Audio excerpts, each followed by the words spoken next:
नमस्कार, मी सुवर्णा. 2च्या बुलेटिनमध्ये आपल्या सगळ्यांचं स्वागत. जगभरात कोट्यवधी युजर्स असणारे व्हॉट्सअप ज्याची सेवा विस्कळीत झालेली आहे. साधारणपणे 12 वाजल्यानंतर ही व्हॉट्सअपची सेवा विस्कळीत झाली आहे. भारतीय प्रमाण वेळेनुसार 12-12:30च्या सुमारास व्हॉट्सअप डाऊन झालं. काही तांत्रिक बिघाडामुळे व्हॉट्सअप डाऊन झालंय अशी माहिती मिळते असं सांगितलं जात आहे. आधी काही काळ व्हॉट्सअप ग्रुपवर मेसेजेस पाठवता येत नव्हते, मात्र काही वेळानंतर पर्सनल चॅट देखील बंद झाले आहेत. आतापर्यंत हजारो युजर्सनी ही समस्या येत असल्याचं ट्विटरवर सांगितलंय. त्यामुळे जगभरातील युजर्स ट्विटरवर येऊन या संदर्भात ट्विट्स करू लागलेली आहेत. याबाबत मेटा प्रवक्त्यानं आम्हाला माहिती दिली आहे की सध्या काही लोकांना मेसेजेस पाठवण्यात समस्या येत आहेत.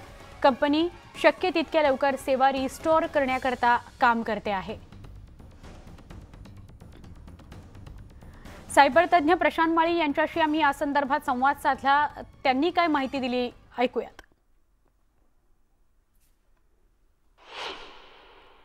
हा जो व्हॉट्सअपचं सर्व्हर्स असतात सगळ्याकडे, त्याच्यामध्ये कधी कधी तांत्रिक बिघाड होतो आणि तांत्रिक बिघाडापेक्षा कधी कधी बाहेरून अटॅक पण होण्याची संभावना असते. त्यामुळे हा सर्व्हर आता तुर्त तरी डाऊन झालेला आहे आणि त्याच्यामुळे आपल्याला कोणालाही व्हॉट्सअप ऍक्सेस किंवा अपलोड डाउनलोड काही करता येणार नाही काही काळापुरता असं दिसून येतं.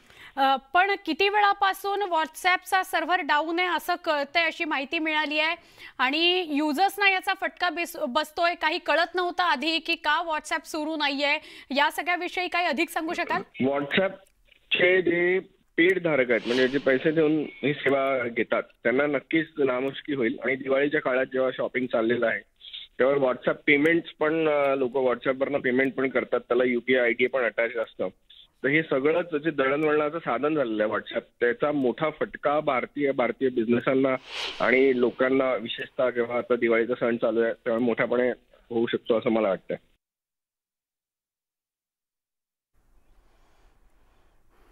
आपण बोलूया. आमच्या प्रतिनिधी रुचा कानोलकर आपल्या सोबत आहेत. रुचा, हल्ली तर व्हॉट्सअप शिवाय काही जमतच नाही. अर्धाधिक वेळ तर अनेक युजर्सचा व्हॉट्सअपवरच जातो. अशा वेळेला व्हॉट्सअप बंद पडलेला आहे. 12-12:30 नंतर आपल्या सगळ्यांच्या त्या लक्षात आलं. ट्विटरवर ते सगळं सुरू आहे त्याचं चर्चा. काय अधिक सांगाल?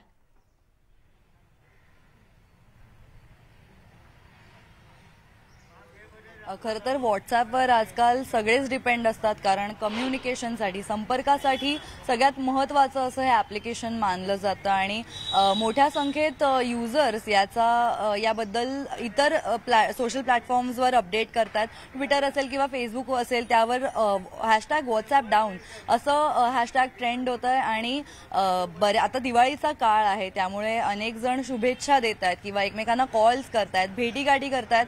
त्यामुळं व्हॉट्सॲपवर लोकेशन पाठवणं असेल, फोटो पाठवणं असेल, कॉल करणं असेल, या सगळ्यावर एक संकट आलेलं आहे आणि लोकांना त्यामुळे खूप फ्रस्ट्रेशनला सामोरं जावं लागतंय. काही तरुण मंडळी आपल्यासोबत आहेत, त्यांच्याकडून जाणून घेऊयात काय अडचणी येत आहेत व्हॉट्सअप बंद झाल्यापासून. मला ऍक्च्युली सगळ्यांना कॉन्टॅक्ट करायचं होतं. मी जेवायला जाणं ते करता नाही आलं. मला क्लासचं पण कॉन्टॅक्ट करायचं असं ते करता नाही आलं कारण की व्हॉट्सअप डाऊन आहे. मला आधी वाटलं की माझा डेटाचा प्रॉब्लेम आहे, पण मग व्हॉट्सअप डाऊन आहे कळलं. काय सांगशील, काय कॉम्प्लिकेशन? फोटोज जे आता मी क्लिक केले ते घरी पाठवायचे होते, पण आता सिन्स व्हॉट्सअप डाऊन आहे तर नाही पाठवता आले. तू काय सांगशील, काय प्रॉब्लेम्स येत आहेत व्हॉट्सअप बंद झाल्यामुळे? आमचा कालच प्लॅन ठरला होता आणि हिने सकाळपासून मेसेजेस समजतच नव्हते. हिने बघितले आता सुद्धा तिने रिप्लाय नाही केला. सो लाईक फ्रस्ट्रेटेड की काय येते की नाही. तर त्यामुळे ती आता इथे आल्यावर समजलं की तिचं व्हॉट्सअप नेटच नाही चालत आहे आणि आमच्या ते निदर्शन असंच नाही आलं. तू काय सांगशील, काय अडचणी येतात व्हॉट्सअप बंद असल्यामुळे? मला तर नातेवाईकांना कॉल करायचा होता, व्हिडिओ कॉल करायचा होता, तर ते होत नव्हतं. म्हणजे कधीपासून कॉल करतोय आणि त्यांचं होतं की तू कॉल नाही करत असं नाही, तर ते सगळं होतच नव्हतं, पॉसिबलच होत नव्हतं असं सगळं होतं. त्यामुळे आपण सध्या व्हॉट्सअपवर बऱ्यापैकी निर्भर आहोत. इतरही सोशल प्लॅटफॉर्म्स आहेत, मात्र कम्युनिकेशनसाठी, व्हिडिओ कॉलसाठी, लोकेशन पाठवण्यासाठी खास करून व्हॉट्सअपचा मोठ्या प्रमाणात वापर केला जातो आणि त्याचीच एक तक्रार सगळ्या स्तरावरून होताना आपल्याला दिसते. रुचा, धन्यवाद आपण माहिती दिल्याबद्दल. मुंबईत 5 वर्षांमध्ये सायबर गुन्ह्यांमध्ये 112% वाढ झाली आहे. 2017 साली 1361 प्रकरणांच्या तुलनेत 2021 मध्ये अशा केसेस 2883 पर्यंत पोहोचलेल्या आहेत. तर गेल्या वर्षी फक्त 1154 सायबर गुन्ह्यांच्या प्रकरणामध्ये FIR दाखल करण्यात आला. लोन ॲप्स, मॅट्रिमोनियल साइट्स, नोकरीचे स्कॅम्स अशा विविध फसवणुकीच्या घटनांचा यात समावेश आहे. डेबिट क्रेडिट कार्डचा समावेश असलेली ऑनलाईन फसवणूक या यादीत सगळ्यात पुढे आहे. डेबिट क्रेडिट कार्ड्सच्या फसवणूक प्रकरणामध्ये 1075 FIR दाखल करण्यात आल्यात. मात्र असं असलं तरी तज्ज्ञांच्या मते FIRची संख्या वास्तविक तक्रारींच्या तुलनेत खूप कमी आहे. मोबाईल फोनच्या माध्यमातून सर्वाधिक ऑनलाईन फसवणुकीच्या घटना समोर येत आहेत. मात्र अशा प्रकरणांमध्ये कारवाईचं प्रमाण कमी असल्यानं गुन्हेगारांची मुजोरी वाढली आहे.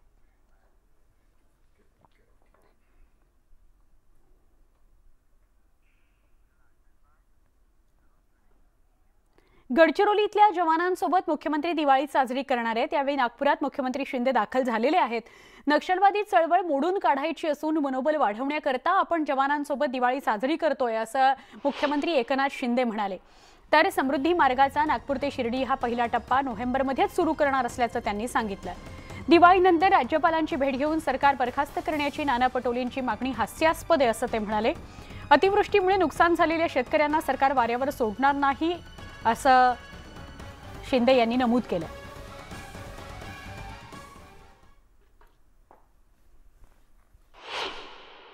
शहरी नक्षलवादावर देखील सरकारचं लक्ष आहे आणि नक्कीच जसं हा नक्षलवाद याचा बिमोड करायचा आहे तसंच शहरी नक्षलवादावर देखील गृह विभागाचं लक्ष आहे. दिवाळीमध्ये आम्ही गेलो होतो. राजसाहेबांनी मला आणि उपमुख्यमंत्री महोदयांना बोलवलं होतं. दिवाळीचा सण एक आनंदामध्ये यावर्षी राज्यामध्ये साजरा होताना आपण पाहिलेला आहे. ते एक कुठलीही राजकीय त्यामध्ये चर्चा नव्हती. एक आपले सण उत्सव एवढी चर्चा होती. नाना पटोले म्हणले की सरकार बरखास्तची मागणी करू आम्ही आता या आता हे भाष्य हास्यास्पद आहे. कारण आज राज्यामध्ये एक थम्पिंग मेजॉरिटी असलेलं एक स्पष्ट आणि भक्कम पाठिंबा असलेले सरकार स्थापन झालेलं आहे आणि 3 महिन्यामध्ये आम्ही जवळपास 72 मोठे निर्णय घेतलेले आहेत. राज्याच्या हिताचे निर्णय घेतले आहेत. विरोधी पक्ष टीका करतायत. आम्ही टीकेला कामाने उत्तर देऊ. समृद्धी लवकरच आपण शिर्डीपर्यंत ओपन करतोय लोकांसाठी आणि त्यानंतर शिर्डी ते नागपूर हा प्रवास देखील लोकांसाठी. परतीच्या पावसामुळे झालेलं नुकसान जे आहे त्याचे देखील पंचनामे युद्ध पातळीवर करायला सांगितलेले आहेत. ते निकषात बसू अथवा न बसू शेतकऱ्यांना नुकसान भरपाई मिळणार आणि शेतकऱ्यांना वाऱ्यावर सोडलं जाणार नाही. हे शेतकऱ्यांचं बळीराजाचं सरकार आहे. त्यामुळे सरकार शेतकऱ्यांच्या पाठीशी. आमच्या सगळ्यांची मनं जुळलेली आहेत. फक्त वरतून तारा जुळल्या की सगळं जुळून येईल असं म्हणत मनसे आमदार राजू पाटील यांनी मनसे, भाजप आणि बाळासाहेबांची शिवसेना यांच्या महायुतीचे संकेत दिलेले आहेत.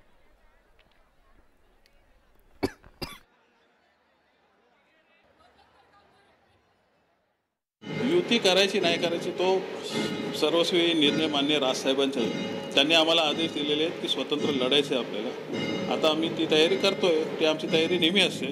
त्यांनी सांगितलं भविष्यात आपल्या युतीसोबत जायचे, युती करायची. आम्ही त्यालाही तयार असू. एक निश्चित की इथे आमची मनं जुळलेली आहेत. बाकी वरून तारा जुळल्या की सगळं जुळून येईल. त्यांनी जरी महायुतीचे संकेत दिलेले असले तरी शेवटी प्रत्यक्ष शिंदे साहेबांनी त्याला मान्यता द्यायला लागते. आणि आपल्याला माहिती आहे की राज ठाकरे साहेब हे मनसेचे सर्व आहेत. ते जोपर्यंत काही बोलत नाहीत तोपर्यंत त्याच्यावर मी कॉमेंट्स देणं बरोबर नाही. आणि शेवटी महाराष्ट्राच्या हितासाठी जे करायचं आहे ते सर्वांनी एकत्र येऊन केलं पाहिजे असं मला स्वतःला वाटतं. आणि प्रत्यक्षात युती होणं न होणं हा एक वेगळा भाग असतो.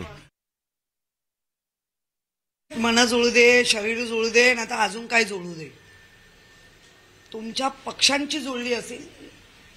नागरिकांबरोबरची नाळ मात्र आमची जुळलेली आहे, पक्की आहे. ती ज्या पद्धतीने पक्ष बुडला, संपला अशा वल्गना करणाऱ्यांनी दोन्ही एक बीकेसीचं झालेलं मोठं त्यावेळेला शिंदे आमच्याबरोबर होते आणि त्याच्यानंतर झालेला शिवाजी पार्क. त्यामुळे खऱ्या अर्थाने पायाखालची जमीन जर कोणाची सरकली असेल तर ती समोरच्यांची सरकली. खासदार श्रीकांत शिंदेंनी राज ठाकरेंची भेट घेतली. शिवतीर्थ निवासस्थानी दोन्ही नेत्यांची भेट झाली. श्रीकांत शिंदे सपत्नीक राज ठाकरेंच्या भेटीला आले होते. दिवाळी शुभेच्छा देण्याकरता ही भेट असल्याचं सांगितलं जात आहे. मात्र सकाळीच मनसेचे आमदार राजू पाटील यांनी महायुतीचे संकेत दिल्यानं या श्रीकांत शिंदे राज ठाकरे भेटीकडे त्या राजकीय दृष्टीनेच पाहिलं जात आहे. मनसेचे नेते नितीन सरदेसाई यांनी याविषयी न्यूज 18 लोकमतशी बोलताना काय प्रतिक्रिया दिली ऐकूयात. माझ्या माहितीप्रमाणे दिवाळीमध्ये कुठल्या महाराष्ट्राची संस्कृती असं सांगते की विविध क्षेत्रातली लोक एकमेकांना दिवाळीच्या शुभेच्छा देण्यासाठी भेटत असतात आणि त्यामुळे ही भेट सुद्धा त्यापैकीच एक आहे. त्यामुळे तात्काळ त्याच्यामधून राजकीय अर्थ कुठल्याही प्रकारचा काढणं किंवा महायुती किंवा अशा पद्धतीची कुठलीही चर्चा आत्ता सुरू करणं हे योग्य होणार नाही. महाराष्ट्राच्या संस्कृतीप्रमाणे एकमेकांना शुभेच्छा देण्यासाठी अशा पद्धतीच्या भेटी होत असतात आणि यापुढेही होत राहतील. बरं, महाराष्ट्राची संस्कृती म्हणून ही एक सदिच्छा भेट आहे, दिवाळीच्या शुभेच्छा देण्यासाठी भेट आहे असं तुम्ही म्हणताय. मात्र तुमचेच आमदार राजू पाटील यांनी देखील म्हटलंय मन जुळलेली आहेत, वरच्या तारा जुळल्या की सगळं जुळून येईल. मग कदाचित राजू पाटीलला त्याबद्दल अधिक माहिती असेल, ती नंतरची गोष्ट आहे जी काय असेल. पण आता माझ्या जी काही माहिती उपलब्ध आहे त्याप्रमाणे हे एक सदिच्छा भेटीचा प्रकार आहे. बरं, राजकारणामध्ये कुठल्याही गोष्टी ज्या होणार असतात त्या जर तरवर आत्ता भाकीत करणं होणार नाही, त्या वेळेला त्या गोष्टी कळत जातील. पण आज तरी ही सदिच्छा भेट आहे अशी माहिती मला, असं माझ्याकडे एवढीच माहिती आहे आता. दिवाळीमध्ये ध्वनी प्रदूषणाचा मुद्दा मोठ्या प्रमाणात चर्चेला जात असतो. अशाच एका मुस्लिम व्यक्तीनं फटाक्यांमुळे होणाऱ्या ध्वनी प्रदूषणाची तक्रार मुंबई पोलिसांकडे केली आहे. ट्विट करत कारवाई करण्याची मागणी या मुस्लिम व्यक्तीनं केली आहे. यावर मनसे सरचिटणीस मनोज चव्हाण यांनी या मुस्लिम व्यक्तीला खडे बोल सुनावले. विचार करा, मग आम्हाला भोंग्याचा रोजचा त्रास किती होत असेल. आज तुम्हाला आमच्या फटाक्यांचा त्रास होतो आहे. आम्ही रोज फटाके फोडत नाही, मात्र तुमची अजान अजूनही भुंग्यांवर अनेक ठिकाणी सुरू आहे. थोडं सहन करा, कारण दिवाळी आहे, असे ट्विट त्यांनी केलंय.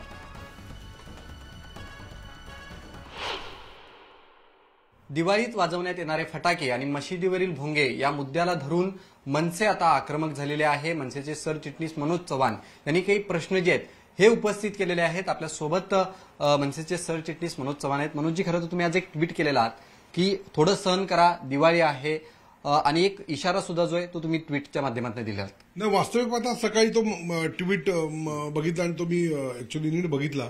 पण खऱ्या अर्थानं आग तळपायची आग मस्तकात गेली की म्हणजे साधारणतः वर्षभर, अनेक वर्ष, कित्येक वर्ष त्यांचे आजान आम्ही सहन करतोय.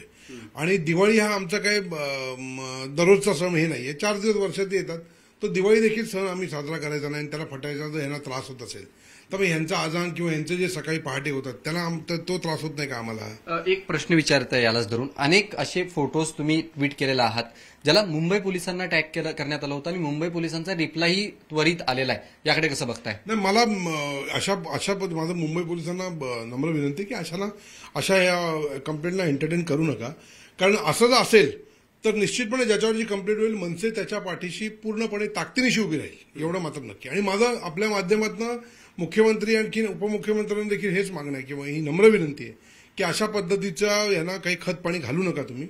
हे आमचे सण आहेत, आमचे साजरे करू दे. याच्या अगोदर असं कधी झालं नाही, परंतु आम्हाला आमचे सण साजरे करायचा पूर्ण अधिकार आहे.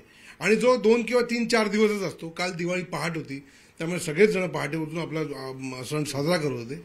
आणि मग आम्हाला जर आक्षेप नसेल तर आम्हाला आमच्या पद्धतीचे सण साजरे करायला हे कुठला हेच आम्हाला अजून कळलं नाही. त्यामुळे माझी नम्र विनंती आहे पोलिसांना की ज्याच्यावर कारवाई कराल त्याच्यावर मनसे पाठीशी पूर्ण ताकदीनिशी उभा राहील, एवढं नक्की.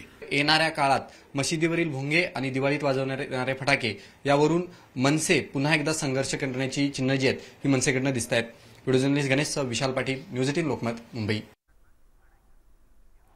20 पटाखालील शाळा बंद होण्याच्या अफवांवर शिक्षण मंत्री दीपक केसरकरांनी स्पष्टीकरण दिलं. शाळा बंद होणार या केवळ अफवा आहेत. अफवा पसरवणाऱ्यांनी त्या पसरवू नयेत, अन्यथा कारवाई करू, असा इशारा शालेय शिक्षण मंत्री दीपक केसरकर यांनी दिलेला आहे. 20 पटसंख्या जर असेल तर त्या खालील शाळा बंद होतील अशा अफवा पसरवल्या जात आहेत. सोशल मीडियावर त्याच्याविषयीच्या चर्चा होत आहेत. शिक्षण मंत्र्यांनी, शालेय शिक्षण मंत्री दीपक केसरकर यांनी स्पष्ट केलंय की असं काही होणार नाही, या नुसत्या अफवा आहेत.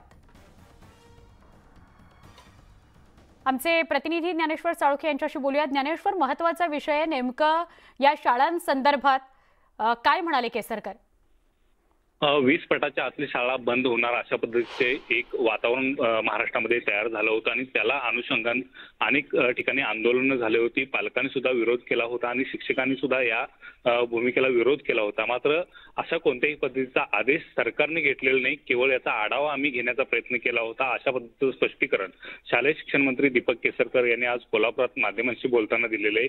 त्याचबरोबर अनेक लोक अशा पद्धतीच्या केवळ अफवा पसरवत आहेत आणि या अफवांच्या मुळापर्यंत आम्ही जाऊन जे कोण अशा पद्धतीच्या अफवा पसरवण्याचा प्रयत्न करते त्यांच्यावरती कारवाई करू अशा पद्धतीचा सज्जड इशारा आणि सज्जड दम सुद्धा आहे ते पालकमंत्री आणि शालेय शिक्षण मंत्री दीपक केसरकर यांनी दिलेलं आहे. आणि त्यामुळे या ज्या वातावरण सुरू होते की शाळा बंद होणार त्या केवळ अफवा असल्याचं आता स्पष्ट झालेलं आहे. खुद्द त्याला शालेय शिक्षण मंत्री दीपक केसरकर यांनी तो दुजोरा दिलेला आहे. निश्चित. धन्यवाद ज्ञानेश्वर, आपण माहिती दिली त्याबद्दल.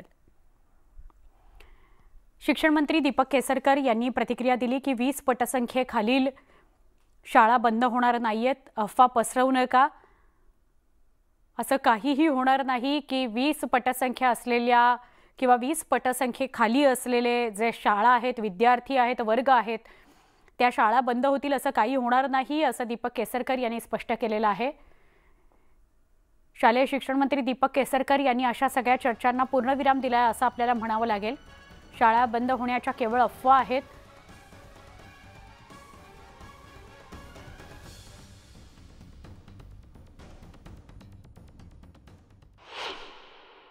ज्यावेळेला आम्हाला महाराष्ट्रामध्ये भरती करायची असते त्यावेळेला अनेक क्वेरीज या फायनान्स डिपार्टमेंटकडून आलेल्या असतात.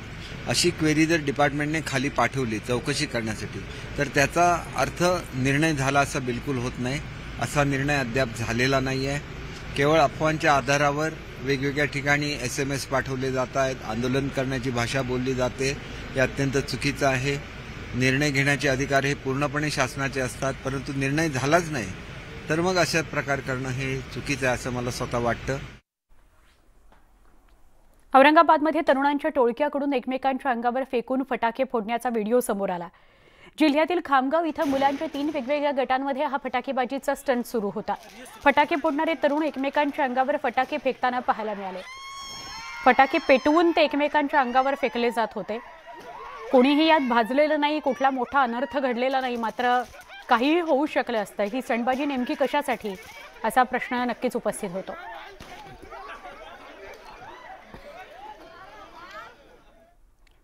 दिवाळीमध्ये लहान मुलं मोठ्या उत्साहात फटाके वाजवत आहेत, पण हे फटाके फोडत असताना मुलांकडे जरा विशेष लक्ष देण्याची गरज आहे. फटाका फुटल्यामुळे चेहरा भाजला. ही घटना घडली आहे पुण्यातील नरे भागातल्या एका मुलासोबत. शिवांश अमोल दळवी असं मुलाचं नाव आहे.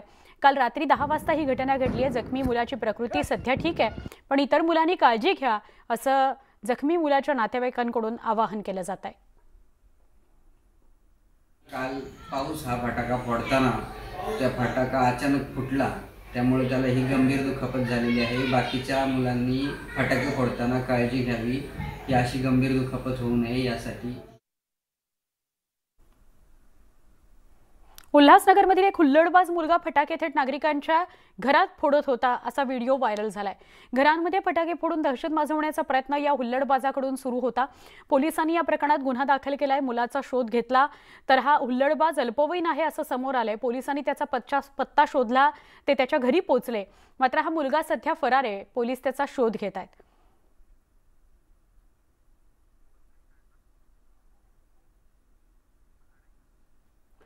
पुढच्या बातमीकडे वळूया. मुंबईच्या शिवाजीनगरमध्ये फटाके फोडण्याच्या वादातून 3 अल्पवयीन मुलांनी एका 21 वर्षाच्या मुलाची हत्याच केल्याची घटना घडली आहे. आज दुपारी 3 वाजताच्या दरम्यान ही घटना घडली. अल्पवयीन मुलं फटाके फोडत होती. यानंतर सुनील नायडू नावाच्या मुलानं त्यांना फटाके फोडण्यास विरोध केला. तो 21 वर्षाचा होता. यानंतर या 3 अल्पवयीन मुलांनी स्वतःजवळ चाकू होता तो काढला आणि सुनील नायडूची भोसकून हत्याच केलेली आहे. या प्रकरणी दोघांना अटक करण्यात आली आहे. एकाचा शोध घेतला जातोय.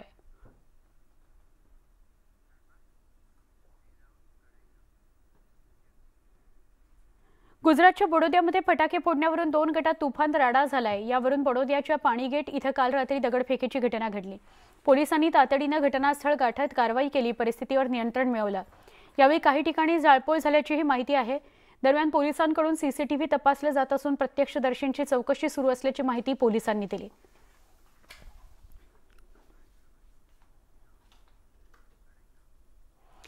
या देशात वर्षातलं शेवटचं सूर्यग्रहण आहे. भारतात ग्रहण संध्याकाळी 4:49 सुरू होणार आहे. सर्वात पहिलं श्रीनगरमध्ये हे ग्रहण दिसणार आहे. जेव्हा चंद्र पृथ्वी आणि सूर्याच्या मध्ये येतो तेव्हा सूर्यग्रहण होतं. या स्थितीत चंद्र मध्ये आल्यानं सूर्य काही काळाकरता झाकला जातो आणि पृथ्वीवर अंधार पडल्यासारखी परिस्थिती निर्माण होते. ग्रहण काळात हिंदू धर्मातील अनेक लोक सुतकाचे नियम पाळतात. या काळात कोणतेही शुभ कार्य करू नये असा एक गैरसमज आहे. तसंच ग्रहण काळात काही खाणं आणि पिणं सुद्धा निषिद्ध मानलं जातं.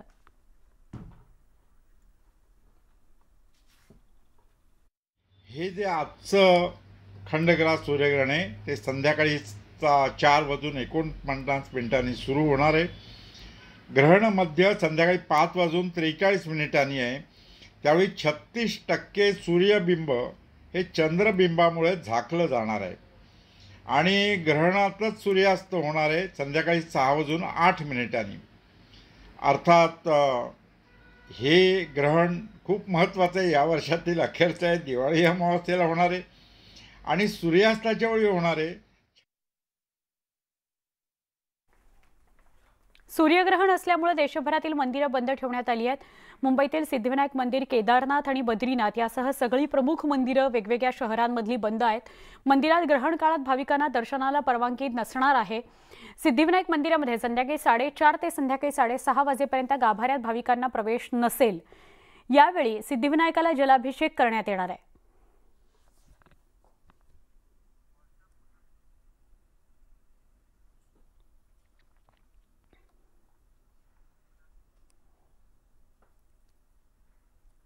सूर्यग्रहण असल्यानं मंदिरं बंद राहणार आहेत. आणि या घडीची सगळ्यात मोठी बातमी आहे, काही युजर्ससाठी आनंदाची बातमी आहे. व्हॉट्सअप पुन्हा सुरू झालेला आहे. म्हणजेच याचा अर्थ सर्व्हर रिस्टोअर झालेला आहे. व्हॉट्सअप 12-12:30 पासून बंद होतं. त्यामुळे व्हॉट्सअपवर कुठलंही शेअरिंग करता येत नव्हतं, पर्सनल चॅट करता येत नव्हते. त्यामुळे युजर्स सगळे अस्वस्थ झालेले होते. आता चिंता करू नका, व्हॉट्सअप पुन्हा सुरू झालेला आहे. पुन्हा व्हॉट्सअपवर आपलं चॅटिंग सुरू करा. 2 तासांनंतर व्हॉट्सअप सुरू झालंय. सर्व्हर पुन्हा रिस्टोअर झालेला आहे. त्यामुळे आता युजर्सच्या जीवात जीव आला असेल असं म्हटलं तरी अतिशयोक्ती ठरणार नाही. व्हॉट्सअप आपल्या जीवनाचा इतका अविभाज्य भाग बनलाय की आपण अनेक तास या व्हॉट्सअपवरच असतो. आपली अधिक कामं या व्हॉट्सअपवरच होतात.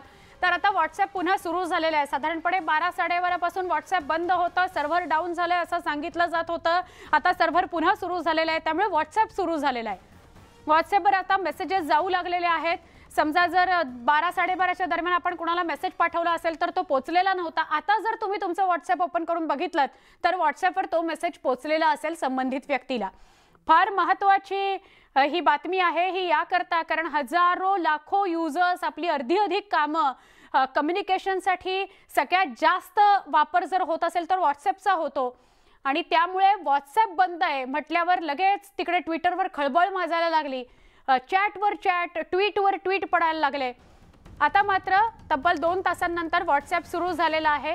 सायबर तज्ज्ञ प्रशांत माळी सर पुन्हा जोडले गेलेले आहेत. प्रशांत सर, आता जरा जीवात जीव आला असेल युजर्सच्या, व्हॉट्सअप पुन्हा सुरू झालंय. येस, आता काही म्हणजे इतकं पटकन पण नाही झालंय अजून सुद्धा. ते फास्ट झालेलं नाही कारण जुने मेसेजेस तुम्हाला ट्रिकल होत राहतील हळूहळू. तर पण नक्कीच जे सर्वात महत्वाचं दळणवळण साधन झालं होतं सगळ्यांचं ते आता चालू झालं कारण सगळ्यांच्या जीवात जीव आलाय आणि ते आपलं पूर्ववत बिझनेस करू शकतात. पण थोडा वेळ घेऊन त्यांनी करावा असं मला वाटतं कुठलाही बिझनेस. नाही तर सर म्हणजे 12 ते 12:30 दरम्यान केलेले मेसेजेस किंवा तेव्हापासून जे तुंबलेले मेसेजेस आहेत ते सगळे आता तुमच्या सुद्धा मोबाईलवर फटाफट यायला लागलेत.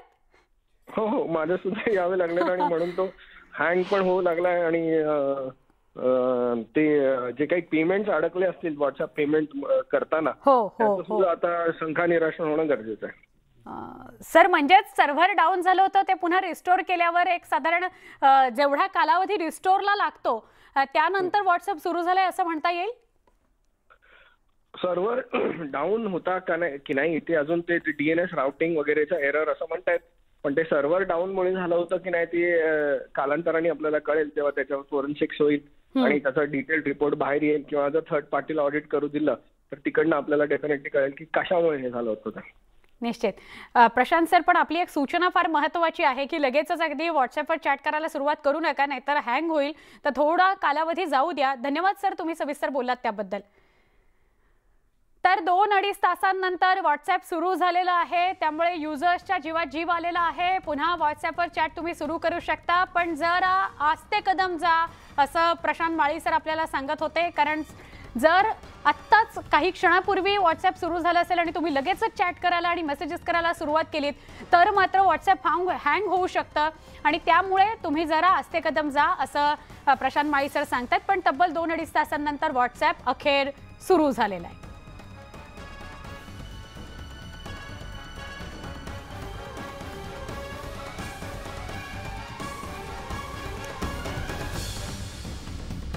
ही बातमी बघितल्या सगळ्या युजर्सना असं हुश झालं असेल. तर ह्या चांगल्या बातमीसह बुलेटिनमध्ये इथेच थांबूया. वेगवान घडामोडींसाठी काही क्षणात पुन्हा भेटूया. पहा फक्त न्यूज 18 लोकमत.